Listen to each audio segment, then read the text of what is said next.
নমস্কার, স্বাগত 24 ঘন্টা। আমি পূজা রয়েছে আপনাদের সঙ্গে। চোখ রাখবো বিস্তারিত খবরে। ট্রাম্পের রোষে মার্কিন অ্যাটর্নি জেনারেল সালি ইয়েটস অভিবাসন নীতির বিরোধিতা করায় অ্যাটর্নি জেনারেলকে বরখাস্তই করে দিলেন ট্রাম্প। হোয়াইট হাউসের দাবি, মার্কিন প্রশাসনের সঙ্গে রীতিমতো বেইমানি করেছেন সালি। ট্রাম্পের অভিবাসন নির্দেশ অমান্য করার অভিযোগেই বরখাস্ত করা হয়েছে তাকে। সালির পরিবর্তে আপাতত এই পদে দায়িত্বে পাচ্ছেন ভার্জিনিয়ার ডানা বয়ান্তে।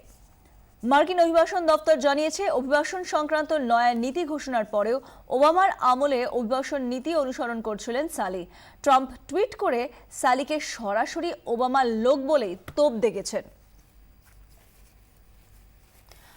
আন্তর্জাতিক সম্পর্ক বিশেষজ্ঞ অরুণ ব্যানার্জি আমাদের সঙ্গে রয়েছেন এই মুহূর্তে টেলিফোন লাইনে।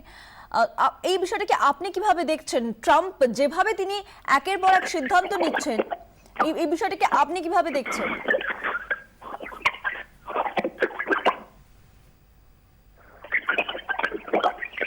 অরুণ বাবু, আপনার টেকনিক্যাল সমস্যার জন্য আপনার কথা শোনা যাচ্ছে না।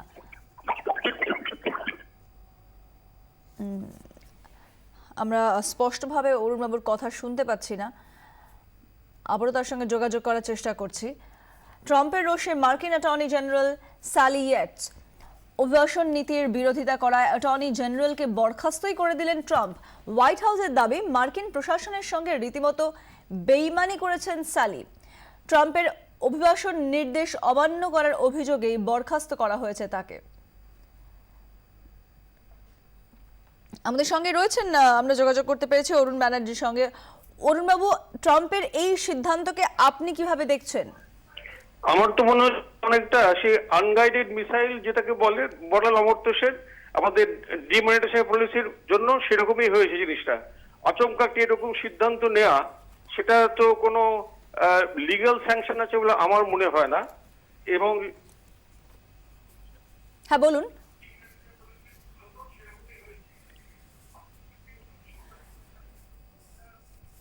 আমরা কথা শুনতে পাচ্ছি না স্পষ্ট করে অরুণ ব্যানার্জির। অনেক ধন্যবাদ আমাদের সঙ্গে কথা বলার জন্য। ট্রাম্পের রোষে মার্কিন অ্যাটর্নি জেনারেল সালি ইয়েটস অভিবাসন নীতির বিরোধিতা করা অ্যাটর্নি জেনারেলকে বরখাস্তই করে দিয়েছেন ট্রাম্প।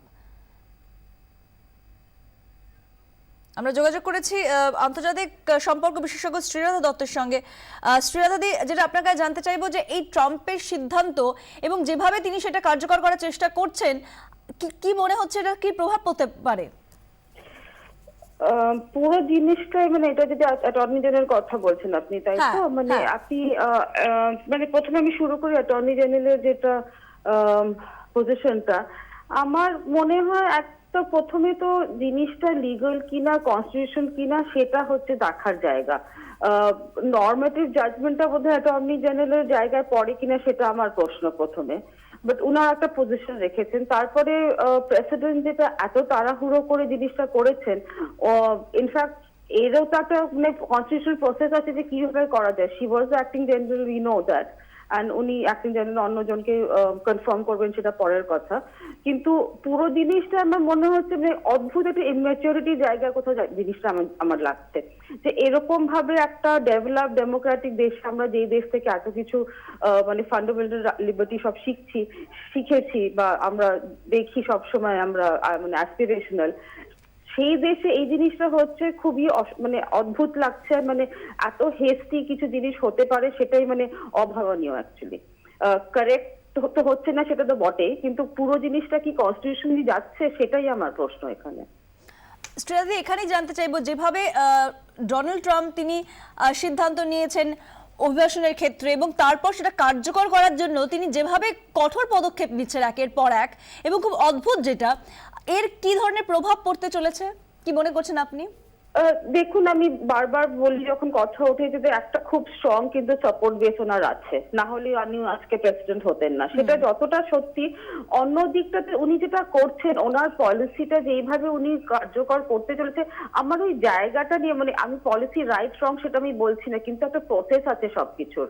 সেই লিগাল কনস্টিটিউশনাল কারেক্ট প্রসেসটা যদি না ফলো করা হয়, সবকিছু তাড়াহুড়োর করতে কোথায় যেন হালকা করে মনে হচ্ছে একটা জিদের জায়গায় এসে গেছে যে আমি বলেছি আমি করব, কিন্তু মানে আমরা জানি দ্যাট সিস্টেমটা, প্রেসিডেন্সিয়াল সিস্টেমটার একটা সার্টেন অথরিটি অফকোর্স আছে, কিন্তু সবকিছু মানে আমি যেটা বারবার বলছি, কনস্টিটিউশনাল লফুল রুটটা না ধরে চললে তো মানে আমাদের সবার পক্ষে মনে হচ্ছে, আমি বুঝতে পারছি না কেন এরকম করা হচ্ছে।